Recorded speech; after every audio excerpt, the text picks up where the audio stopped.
బయటకు రావాలని వాళ్ళు ఆలోచిస్తున్నారు. చైనా ప్లస్ పాలసీ అంటారు. అంటే చైనా మాత్రమే కాదు, మనం మొత్తం చైనా మీద డిపెండ్ అయిపోతున్నాం అన్నింటికి. చైనా కాకుండా ఇతరత్ర వేరే దేశాలను చూడాలన్నప్పుడు భారతదేశం దానికి ప్రత్యామ్నాయంగా కనబడుతోంది. సో భారతదేశంతో ఆ ప్రత్యామ్నాయంగా భారతదేశం ఉంది కాబట్టి సో ఇటువైపు మనం వెళ్తున్నప్పుడు ఈ పర్టికులర్ జర్నలిస్ట్ అడిగిన ప్రశ్న ఇప్పుడు విందాం అండి. ఆడియో ఉంది, మనకి ఆడియో కూడా ఉంది, విందాం.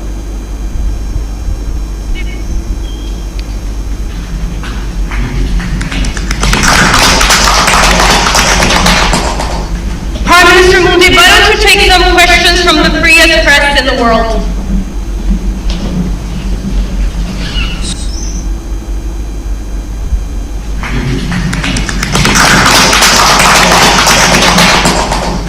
Prime Minister Modi, why don't you take some questions from the freest press in the world? అడుగుతుంది మీరు ఎందుకు క్వశ్చన్స్ తీసుకోవట్లేదు అని అడుగుతాను. అది చూడడానికి ఏమనిపిస్తుంది అంటే మోదీ గారు ప్రశ్న అడ్రస్ చేయట్లేదు అనిపిస్తుంది. బేసికల్లీ అక్కడ ప్రోటోకాల్స్ ఉంటాయి.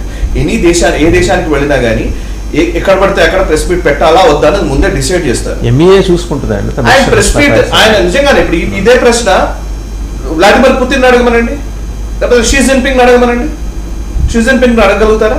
ఒక డొనాల్డ్ ట్రంప్ అవసరం లేకపోయినా పోయి మాట్లాడతాడు ప్రెస్ తోటి. ఏ నాయకుడు మాట్లాడరు. ఇప్పుడు మీరు అదే సౌదీ క్రౌన్ ప్రిన్స్ అడగమనండి, ఎంబీఎస్ అడగమనండి, ఇట్లాగే ఎంబీజెడ్ అడగమనండి. ఎక్కడ కుదరదు. అంటే ఒక దేశాధినేతను అడగాలి అని అన్నప్పుడు ప్రశ్న అవును